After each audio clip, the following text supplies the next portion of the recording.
नमस्कार दोस्तों, आज फिर से आपके सामने हाजिर हूँ एक नई कहानी लेकर। ये कहानी उन लोगों के लिए है जो अपनी किस्मत को खराब मानते हैं और अपने आप को बदकिस्मत मानते हैं। उन्हें लगता है कि उनकी किस्मत में कुछ अच्छी चीजें नहीं लिखी हैं। दो पंक्तियां हैं, जो घिसता है वो चमकता है, जो पिटता है वो बनता है। इसको समझते हैं एक छोटी सी कहानी दो पत्थरों की। एक गांव में एक नया मंदिर बनाया जा रहा था और उसमें एक मूर्तिकार की जरूरत थी जो पत्थरों को काटकर एक सुंदर सी मूर्ति बना सके। एक मूर्तिकार को बुलाया गया उस मंदिर के लिए मूर्ति बनाने के लिए। वो मूर्तिकार ने मंदिर का साइज देखा और वो जंगल की तरफ निकल गया पत्थरों को ढूंढने के लिए। उसने जंगल में बहुत पत्थरों को ढूंढा और उसे चलते चलते दो पत्थर दिखाई दिए जो काफी अच्छे थे। उसे लगा मैं इनको तोड़कर बहुत सुंदर मूर्ति बना सकता हूँ। जैसे ही मूर्तिकार उन पत्थरों के पास पहुंचा, उसने अपने औजार निकाले और ठोकना शुरू कर दिया। तो पहले पत्थर ने कहा, मुझे मत मारो, मुझे मत ठोको, मुझे छोड़ दो, तुम मुझे क्यों मार रहे हो? तो उस मूर्तिकार ने कहा, मैं तुम्हें काटकर, तुम्हें ठोककर कुछ बना रहा हूँ।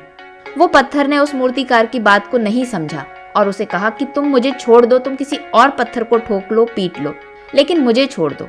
मूर्तिकार उस पत्थर की बात मान गया। वो दूसरे पत्थर के पास पहुंचा। उसने दूसरे पत्थर को तोड़ना शुरू किया, उसको बनाना शुरू किया। उस पत्थर ने कुछ नहीं कहा। उसे पता था कि मैं एक पत्थर हूँ, कोई ना कोई तो आएगा, इस पर बैठेगा या तो तोड़कर मुझे कुछ बनाएगा।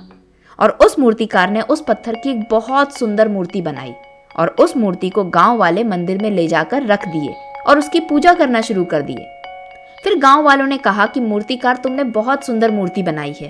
जब हम इस मूर्ति की पूजा करते हैं, फूल चढ़ाते हैं, अगरबत्ती लगाते हैं, दिया लगाते हैं, तो नारियल भी फोड़ते हैं। नारियल फोड़ने के लिए यहाँ पर एक और पत्थर नहीं है। क्या तुम और एक सुंदर सा पत्थर लेके आओगे जिसपे हम नारियल तोड़ सके?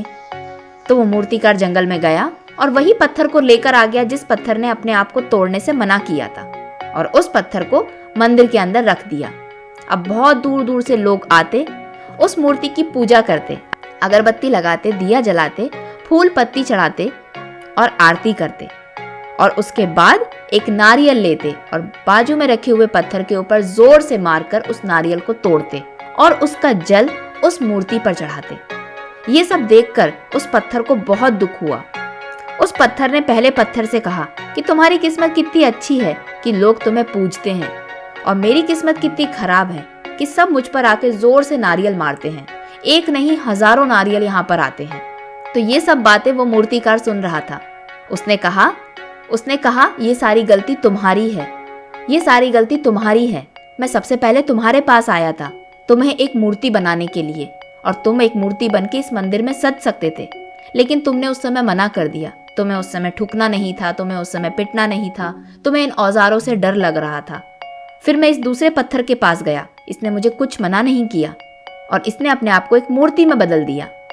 और ये सब सुनकर उस पत्थर की मूर्ति ने दूसरे पत्थर से कहा, हम दोनों एक ही जैसे पत्थर हैं, लेकिन मैंने कुछ सहा है इसलिए मैं कुछ बन गया, तुमने कुछ नहीं सहा इसलिए तुम आज इधर हो।